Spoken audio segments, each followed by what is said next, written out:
अहो म्हणजे मामांचे खूप दयाळू असतील नाही? गरिबांचं दुःख समजून घेणं, त्यांना व्याज कर्जाची मदत करणं हे तुम्ही मामांजींकडूनच शिकलात ना? काय माहित. अहो आपण मामांजींना शोधूया का?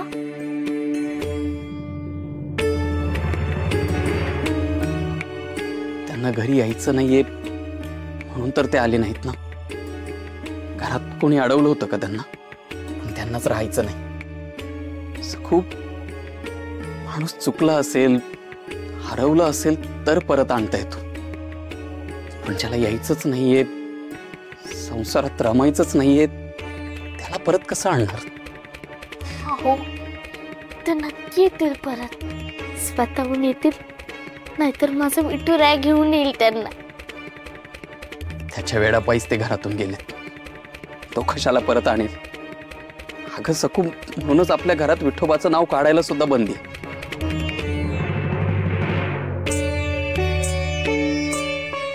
अहो विठुराया ना कधीच कधीच कोणाचं वाईट करत नाही. अहो चुकूनही करत नाही. उलट आपण मनापासून त्याला साथ घातली ना की तो प्रतिसाद देतो. मी खूप वेळा अनुभवलंय. मी काय, रमाई काय, आम्ही अनुभवानेच बोलतोय सकू. आम्ही काही दुसऱ्याचं ऐकून बोलत नाही आहोत. आणि या बाबतीत मला रमाईचं म्हणणं जास्त पडतं. व्यवहारात भावनेला आणता कामा नये. आणि म्हणून मला माझ्या बाबांसारखं व्हायचं नाही. श्रद्धा असावी, भक्ती पण करावी, पण म्हणून स्वतःचा संसार, बायका मुलं वाऱ्यावर सोडून देवाच्या मागे धावणं मलाही चुकीचं वाटतं. माझ्या बाबांच्या विठ्ठल वेडापायी त्यांचं घरदार, व्यवसाय बुडण्याची वेळ आली होती.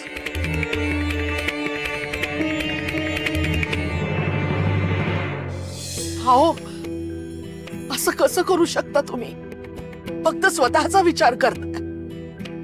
तुम्हाला तुकोबा व्हायचंय का?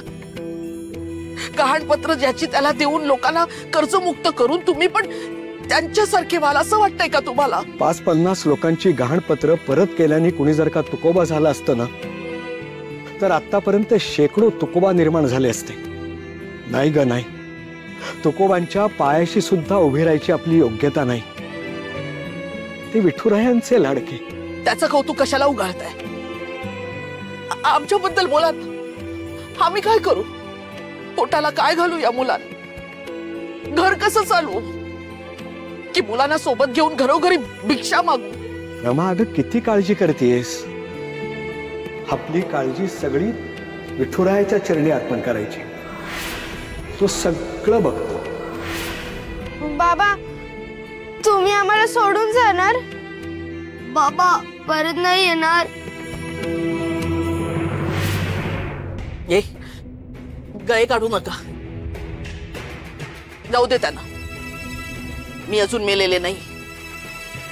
मी माझ्या मुलांसाठी रक्ताचं पाणी करेन. तुम्ही खुशाल जा. जाताना सोबत तुमच्या काळ्याला पण आमच्या घरातून आणि आमच्या मनातून घेऊन जा. आता पंढरीच्या वाटेकडे डोळे लागलेत. या व्यापारात नाही मन लागत. येतो बाळांनो. रामकृष्ण हरी.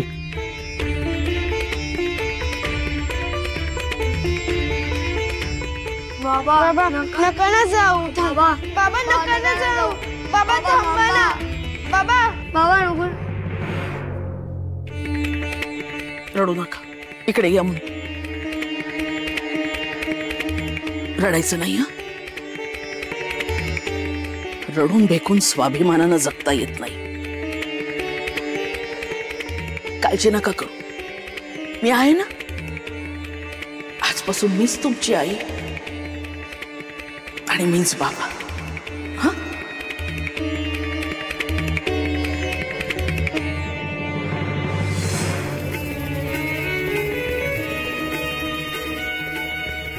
रमाईने खूप कष्टाने, जिद्दीने, मेहनतीने घर, संसार, पिढी आणि प्रतिष्ठा सांभाळली.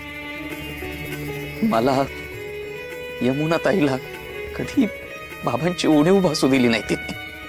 अहो, तिने सगळं करणं किती कठीण असेल ना. फार कठीण होत, फार कठीण. पण माझ्या रमाईने सिद्ध करून दाखवलं. बाबाजींच्या आशीर्वादाने विस्कटलेली गडी सावरली. एका चेटक्या जोडप्याचा प्रभाव आहे याच्यावर. या समध्यावर आता फक्त एकच उपाय आहे. अग्निशुद्धी. अग्निशुद्धी करावीच लागेल.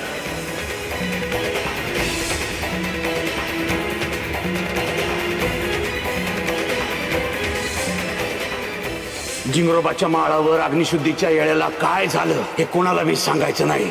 ज्या क्षणी तू हे बोलशील की नाही, त्या क्षणी मी तुझ्या दिगूचा जीव घेऊन टाकीन.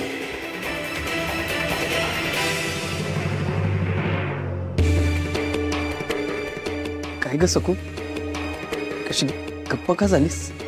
नाही नाही, काही नाही. पण अहो, मला बाबाजींची आणि सासूबाईची खूप भीती वाटते हो. म्हणूनच द्विधा मनस्थितीत अडकलोय मी. तुझी बाजू घ्यायला जावी तर रमाईला गमवावं लागेल, आणि रमाईची बाजू घेतली तर तुझं काय?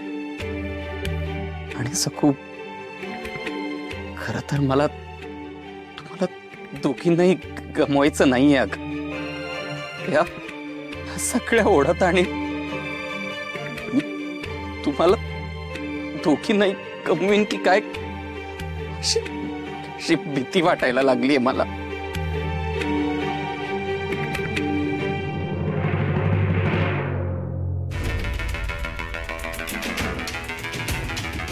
दिगू अजून घरी आला नाही. त्याला माझी काळजी वाटली नसेल का? वाटत असणार वाटत. पण मग सखूशी भेट झाली असेल का? म्हणजे ती आता माझ्यापेक्षा वरचढ असणार का? नाही नाही, असं काही होणार नाही. दिगूला ठाऊक आहे मी काय केलंय. पण आता माझी काय चूक? मी माझा संसार निष्ठेने सांभाळला. पण नवराच अर्ध्या डावातून निघून गेला, त्याला मी काय करणार? पण दिगूला पक्क माहिती आहे, या मनोरमेनं जीवाचं रान करून आपल्याला मोठं केलंय, जीवापाठ जपलंय. आधी नवरा टाळ वाजवत आणि आता मुलगा बायकोच्या मागे खुळायला निघून गेला.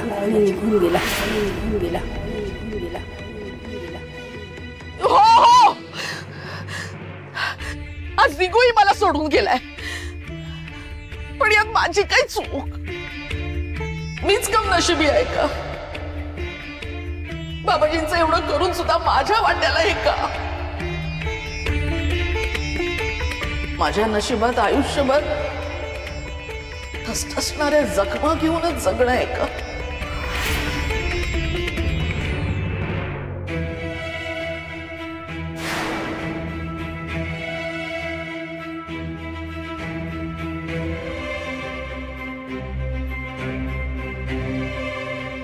अहो अहो,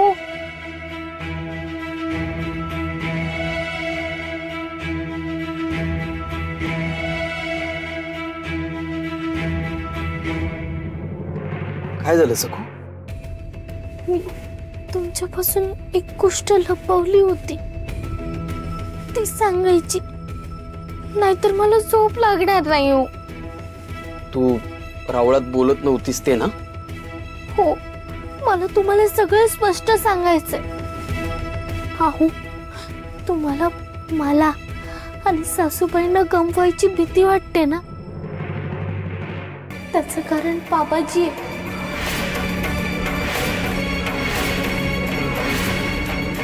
बाबाजी? हो बाबाजी.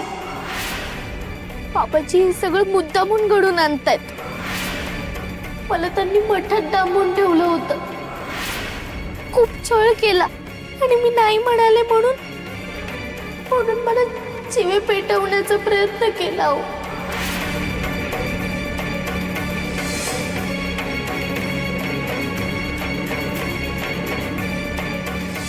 आणि माझ्या विठुरायाने कृपा केली म्हणून मी वाचले. अचानक पाऊस पडला आणि आग विझली.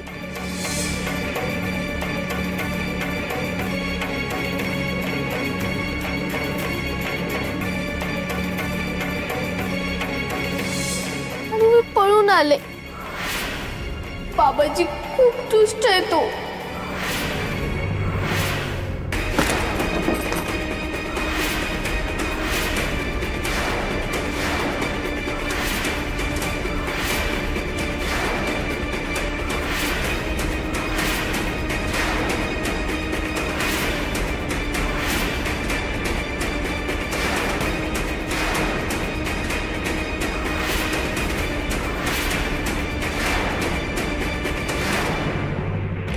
बजावलं होतं तुला झिंगरोबाच्या माळ्यावर.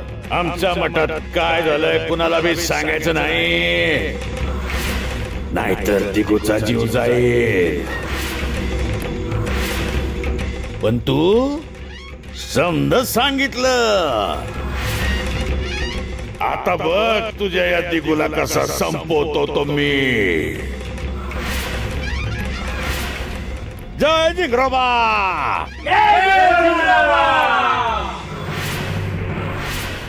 दिगू पिल्लू आहे रे तू, माझं पिल्लू. पण आज तुला अंजारायला गोंजारायला नाही जमणार मला. तुझ्या या बायकोमुळं तुझा मी जीव घेणार. नाही हो बाबाजी, असं नका करू. काय नको, तुझ्या पापाची शिक्षा तुझ्या नवऱ्याला मिळणार आहे. जीव घेणार आहे मी त्याचा. बाबाजी तुम्ही मला मारणार? अहो सखूने मला सांगितलं पण मी त्यावर काही विश्वास नाही ठेवला बाबाजी. तू विश्वास ठेव नाहीतर ठेवू नको, पण आज तू कपणार कपणार.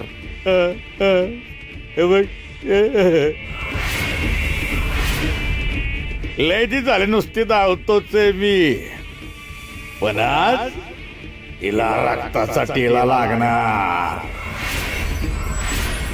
आज हिची तान भागणार. बाबाजी बाबाजी मला क्षमा करा. आम्ही ती शिक्षा मला दे. तुम्हाला मारायचं ना तर मला मारा, पण आऊंना नका नाव मारू. नका मारू आऊंना, नका मारू. अरे तुला मारून काय उपयोग आहे? तुला मारलं तर तू सुटशील, पण दिगूला मारलं जवळ जिद्दी आहेस तवर स्वतःला कोसत राहशील. क्षणाक्षणाला कणाकणानं मरत राहशील. तुला कशाला मारू ग मी? आता बघ दिगूला कसा मारून टाकतोय मी ते.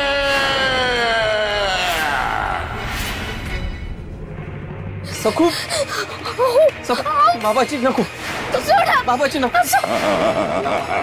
बाबाजी नका करू, नका करू असं बाबाजी. सखू सखू काय झालं सखू?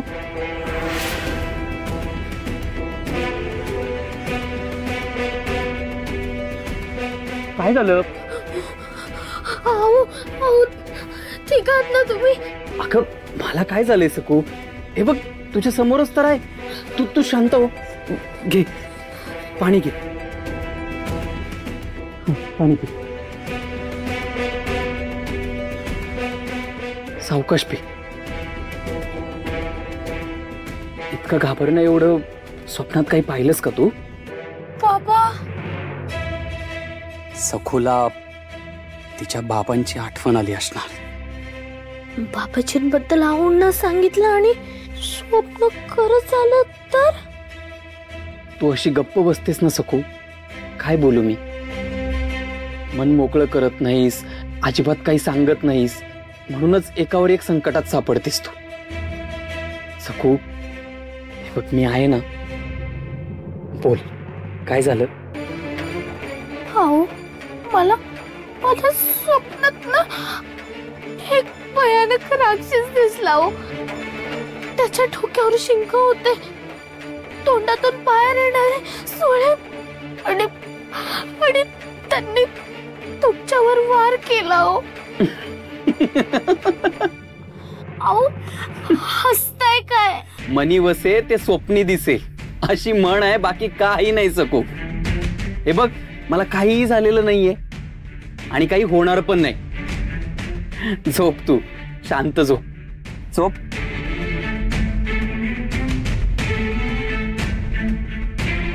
झोप.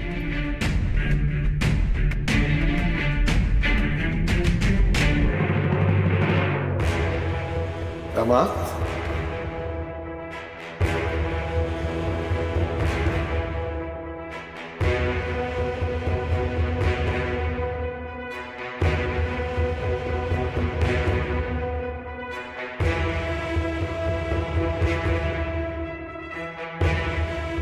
रमा कुणाला हाक मारावीशी वाटते आणि कुणालाही बोलून काहीही उपयोग नाही हे सुद्धा मनाला पटतंय ना. एकटी पडलीयस असं वाटतंय ना.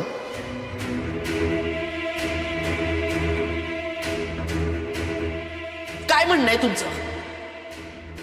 तुम्ही पळून गेलात भ्याडासारखे आणि आताही भ्याडासारखे लपून छपून बोलताय.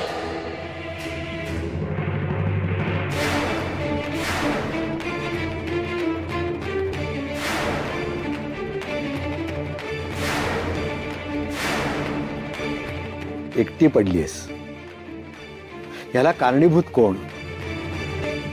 तूच ना. गजा काय, दिगू काय, कोणीही असो, प्रत्येकात तो विठुराया आहे हे फक्त मान्य करायचा अवकाश की एकटेपणा कुठल्या कुठे निघून जाईल.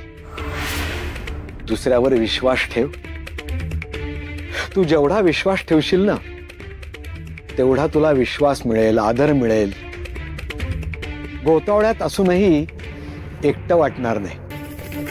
हो पडले मी एकटी. पडू दे एकटी.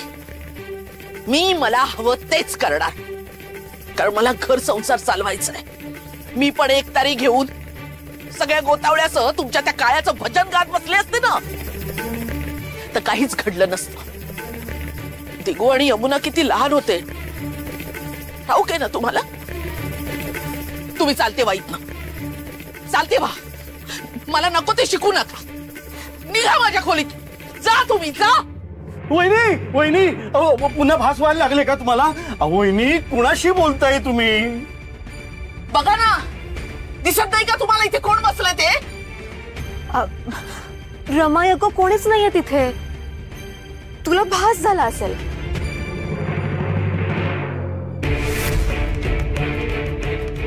या सगळ्या गोष्टीला ना ती सखू कारणीभूत आहे. कसल्या खमक्या आमच्या वहिनी. पण काय वेळ आली त्यांच्यावर माहिती आहे? हो ना, ती यायच्या आधी आपण या घरात वेगळे होतो का? ती आली आणि या घरात कुरबुरी, वाद आणि भांडण सुरू झाली. आज तुमच्या डोळ्यात हे पाणी कुणामुळे आलं? त्या सखूमुळेच ना. रमाई तुझी शांतताच हरवून गेली. इतकी अस्वस्थ तू याआधी कधीच नव्हतीस. बस. सगळे तुम्ही गिधाड्यासारखे का तुटून पडताय माझ्यावर? मला कळत नाही असं वाटलं का तुम्हाला? की मला काही माहितच नाही म्हणून नव्यानं काही सांगताय? नाही ना? मग निघा माझ्या खोलीत बाहेर. निघा. चालते वा. जा. जाऊबाई निघा. निघा. निघा. जा.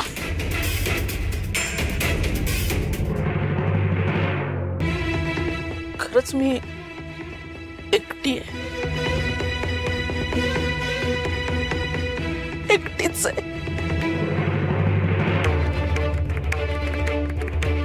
पप्पा पप्पा पप्पा पप्पा पप्पा सखू पप्पा सखू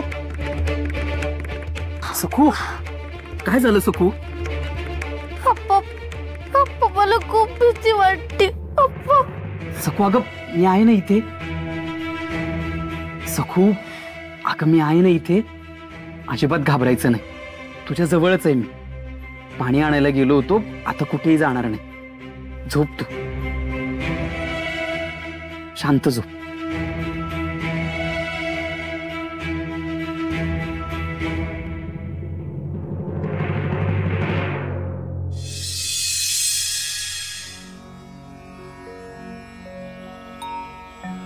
कोंबडा घाली साला कोंबडा घाली साला जग सगळं ग झालं जाग सगळं ग झालं जाग सगळं ग झालं जाग जग सगळं ग झालं जाग सखुबाई गऊ बल्याली ग सुख प्याली ग सौभाग्याच प्याली ग सौभाग्याच सौभाग्य सखूच कुंकू आहोंच्या नावाच सखुबाई ग सासूमाय ग जशी वाड्याची महाराणी जशी वाड्याची महाराणी सौभाग्य सखूच जणू दुसरी उमाई सखुबाई ग यमुना वंश ग जशी वाड्याची राजकन्या जशी वाड्याची राजकन्या सौभाग्य सखूच जणू थोरली बहिणा सखुबाई ग धीर भोळा ग जसा वाड्याचा नंदादीप जसा वाड्याचा नंदादीप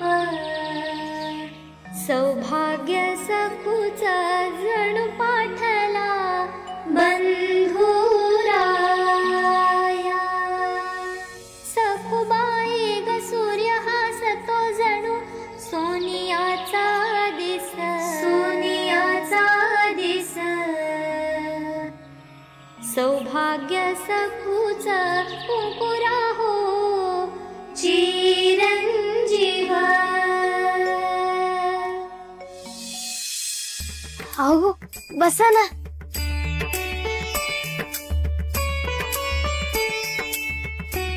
सखू तुझं कौतुक करावं तेवढं थोडं आहे. किती सुंदर ओव्या गातेस तू. अशी प्रसन्न सकाळ आपल्या वाड्यात कधी उजाडलीच नाही. तू म्हणालीस तसं सोनियाचा दिवस वाटतोय खरा. खरंच आज खूप प्रसन्न वाटलं. आता भूक पण खूप लागली. बघू काय केलंय न्याहारीला. मी आपला साधा शिरच. साधा की विशेष ते मी ठरवीन. तू दे दे.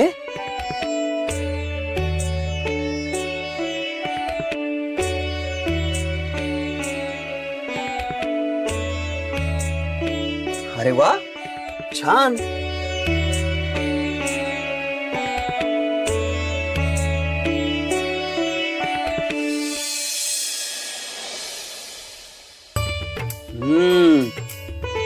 उत्तम. छान झालाय शिरा. नाही म्हणजे घरात सुकामेवा नाहीये ना. तुम्हाला सुकामेव्याशिवाय शिरा आवडत नाही का? उत्तम, छान झालाय शिरा. खरं सांगू, इतका चविष्ट शिरा मी यापूर्वी खाल्लाच नाही. खरंच. अहो मी त्यात केळी घातली, त्याची चव तुम्हाला आवडली ना? चव सुकामेवा किंवा केळ्याला नसते ग सखू. तो पदार्थ आपण किती मनापासून तयार केलाय यावर असते. हाताबरोबर पदार्थात मन उतरलं ना, सगळं चविष्ट लागतं. छान झालाय शिरा. मी तर अजून घेणार. हो, भरपूर केलाय. पोटभर खा. वा वा वा वा, राजा राणी अगदी आनंदात दिसताय.